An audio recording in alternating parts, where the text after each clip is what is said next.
বন্ধু আমার, নওজোয়ান সাথীরা, বাবারা, সবার কাছে বলুন, এভাবে কেন সমাজ ছেড়ে দিলেন, ঘর ছেড়ে দিলেন, পরিবার ছেড়ে দিলেন? কি করছেন আপনারা? আপনারাই করতেন পারেন। এই এক সেট সোফা, 6টা চেয়ারওয়ালা, একটা ডাইনিং টেবিল, একটা ফ্রিজ, আর কয়টা কাচের প্লেট, লবণের বাটি, চায়ের কাপ, 2টা আলমারি, 4টা খাট, আর টাইলসওয়ালা একটা বাসা, 4টা রুম, 2টা বাথরুম। এই সামান্য কদ্দুর মিলাইতে গিয়া 60 বছর শেষ করে দিলেন।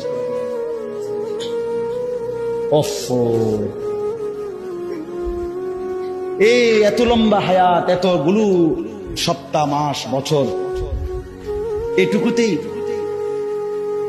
কি শুনাইলেন? 3 ছেলে বিদেশ পাঠাইছেন, 4টা মেয়ে বিয়ে দিচ্ছেন, বাইতে একটা বিল্ডিং করছেন, গ্রামে কদ্দুর জায়গা লইছেন, শহরে কদ্দুর জায়গা লইছেন, ব্যাংকে কোকা টাকা জমাইছেন, খালাস। এই তো মুসলমান, এই ছিল জীবন। এতটুকুতেই মানে তৃপ্ত হয়ে গেলেন। ছেলেটা 1 ওয়াক্ত নামাজ পড়ে না, অথচ বয়স 16, মেয়েটার বয়স 15-14, একদিনও পর্দা করে না। আপনার ঘর থেকে রঙে রসে সাইজা, টাইট কাপড় পইরা, অসভ্য, নির্লজ্জা, বেহায়া মেয়ে প্রতিদিন বের হয়। আপনি বোঝেন না কারে দেখাইতে বের হয়? আপনার চোখে কোনো শরম নাই? আপনি মেয়েটার বাপ না? আপনি মহিলার স্বামী না? আপনি এত বেশরম কেমনে হইলেন? আপনি বাইচা রইলেন কেমনে? রাসূলুল্লাহ সাল্লাল্লাহু আলাইহি ওয়াসাল্লাম বলেন, কসম আল্লাহর, এটা হাদিস,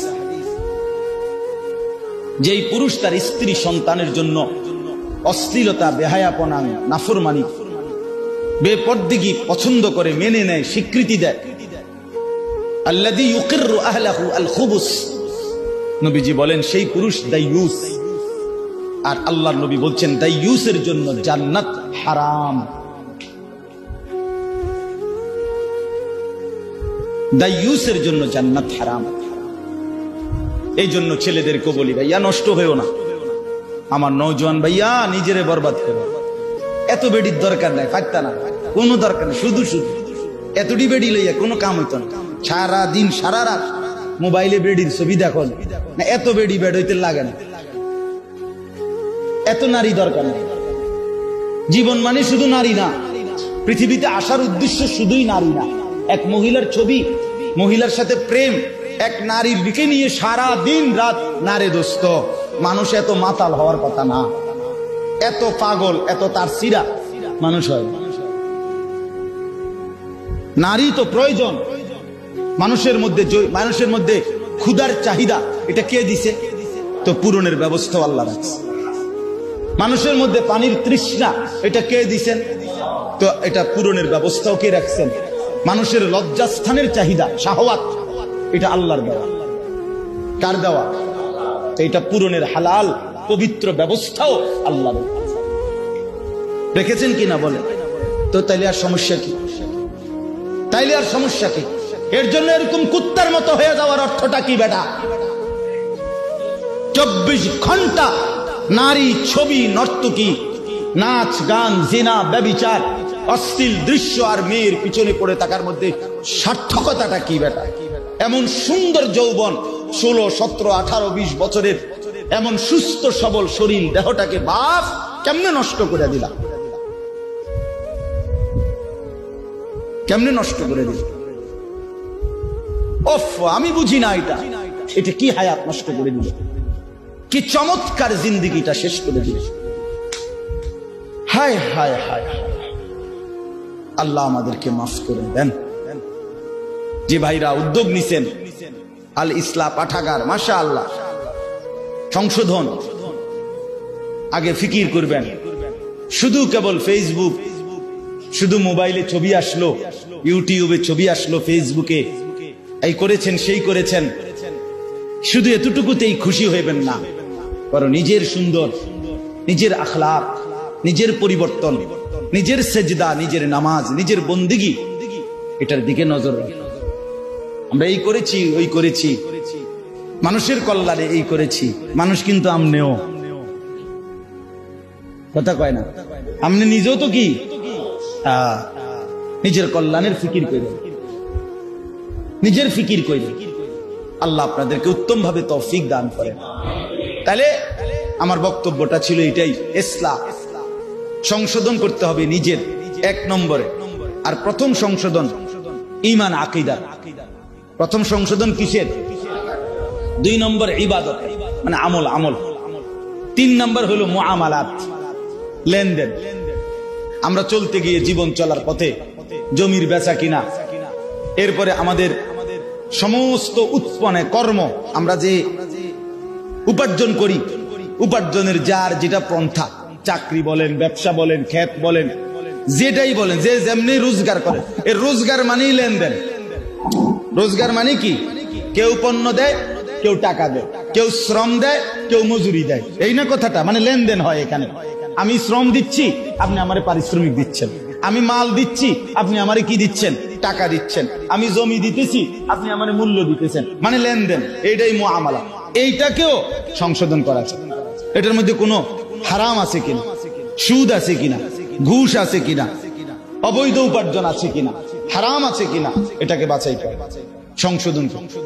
আপনি যেমন কোম্পানি বলছে আপনারা এভাবে আমরা কিস্তি দেব, আপনার থেকে এভাবে টাকা নেব, আপনি এটা তো কোম্পানি না বলছে।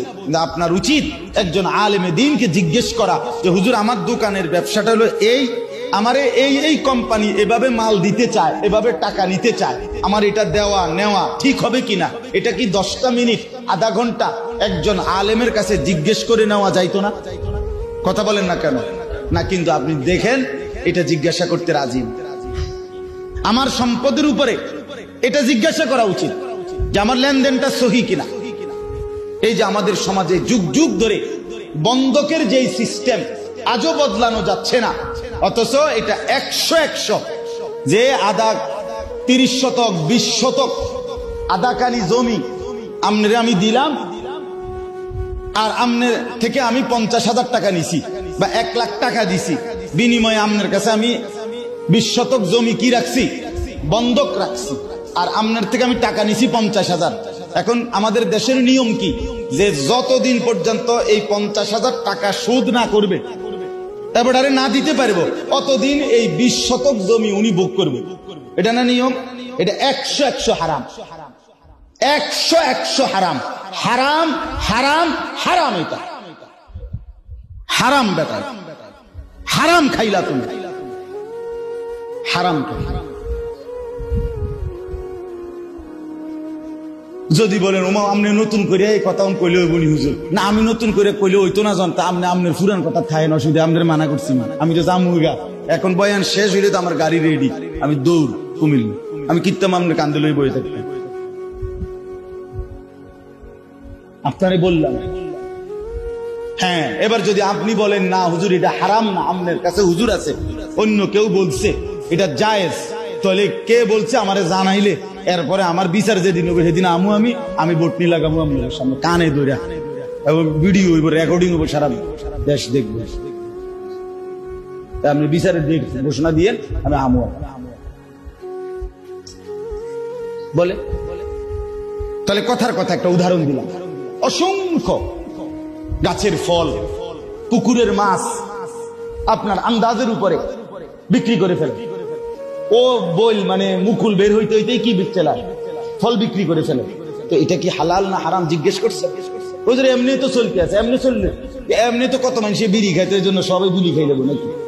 কত মানুষ তো টেলিভিশন দেখতেছে, তো এই জন্য বুঝি টেলিভিশন জায়েজ হয়ে গেছে, নাটক সিনেমা দেখা কি হয়ে গেছে? জায়েজ হয়ে গেছে। তাইলে অনেক মানুষ কোনো গুনাহ করলেই সেটা কি হয়ে যায় না, হালাল হয়ে যায়। আল্লাহ আমাদেরকে বুঝ দান করে। আপনি যদি বলেন বন্ধকের এই সিস্টেম সঠিক বানানোর কোন সিস্টেম না, মানে এই লোক কি করবো যে 20 শতক জমি ওনার কাছে যে আমি বন্ধক রাখলাম, তো এটা কি করবো উনি? এটা আমনে কি করবে, এটার একটা বুদ্ধি আছে, এটা আমি বলতাম না। আমি আমনের দরকার হলে আমনে হুজুরের জিজ্ঞেস, আমি অন কইতাম কেন না, কি লেগে বলবো আমি না, জানার দরকার না, যার দরকার হে জিজ্ঞাসা কষ্ট করে। আলেমদেরকে জিজ্ঞাসা করলেই ওনারা হালাল তরিকা কি, বৈধ পন্থাটা কি সেটা বলে দিই। কথা বুঝছেন কিনা বলে? প্রত্যেক পন্থারই বিকল্প হালাল পন্থা আছে, আছে কিনা বলেন না কেন? মদের বিকল্প মধু আছে, বুঝেন না? সুদের বিকল্প ব্যবসা আছে, হালাল ব্যবসা। আল্লাহ এই জন্য বলছে আমি সুদে না হারাম করছি, কিন্তু ব্যবসাকে তো হালাল করছি। তাহলে বিকল্প হালাল পদ্ধতি আছে কিনা বলেন? আচ্ছা, আপনি জেনে নিবেন। 3 নাম্বার। 4 নাম্বার হলো মুআশারাত, আচরণ, পারস্পরিক আচরণ।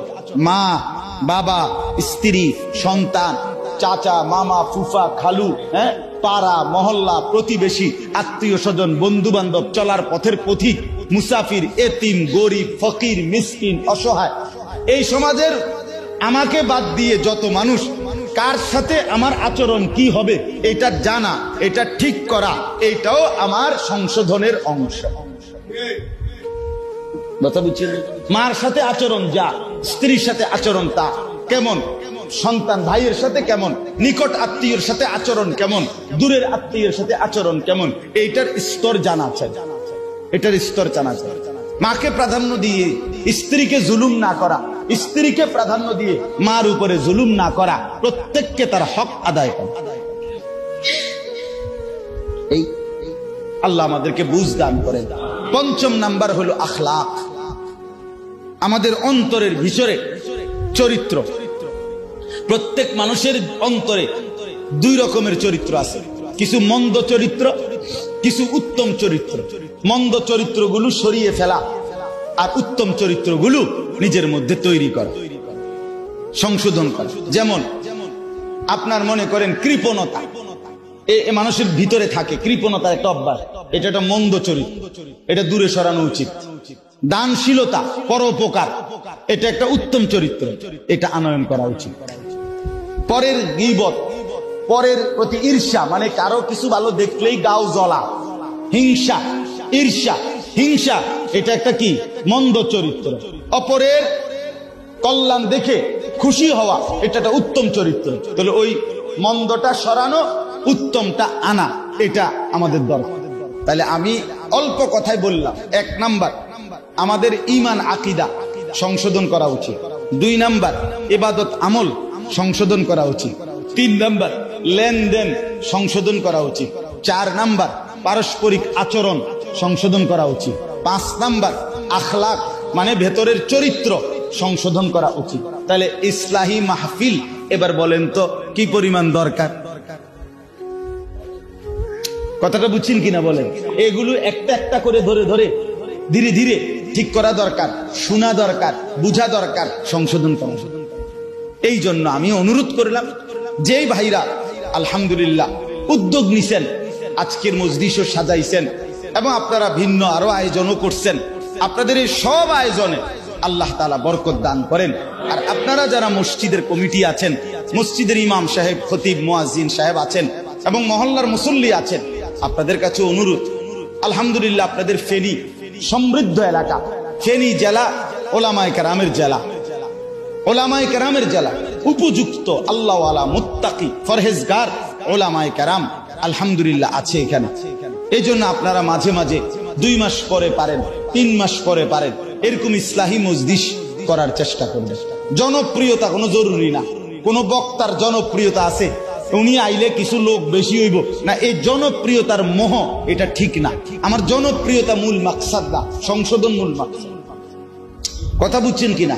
এই কাজে 50 জন হোক, 20 জন হোক, 10 জন হোক, মুসল্লিরা আপনাদের যদি একটা একটা ওযু, গোসল, নামাজ, সূরা, কেরাত, দোয়া, কালাম, আপনাদের ঈমান আকীদা লেনদেন ধীরে ধীরে সুন্দর হয়, ঠিক হয়, সামান্য একটু খেয়াল করলে হয়তো অনেক কিছু ঠিক হয়ে যাইত, কিন্তু আপনি খেয়াল করছেন সেজদার মধ্যে পিছন দিয়ে যদি 2 ঠ্যাং উঠতে যায়, দোনো পাও একসাথে উঠে যায়, নামাজ একেবারেই বাতিল, নামাজ আর হবে না।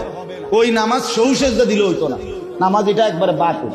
এখন আমি নিজ চোখে দেখছি, আপনারা একটা দিন একটা মসজিদের সেজদার পরে একটা ভিডিও করাইয়া দেখেন যে পিছি দিয়ে কিতা হয়।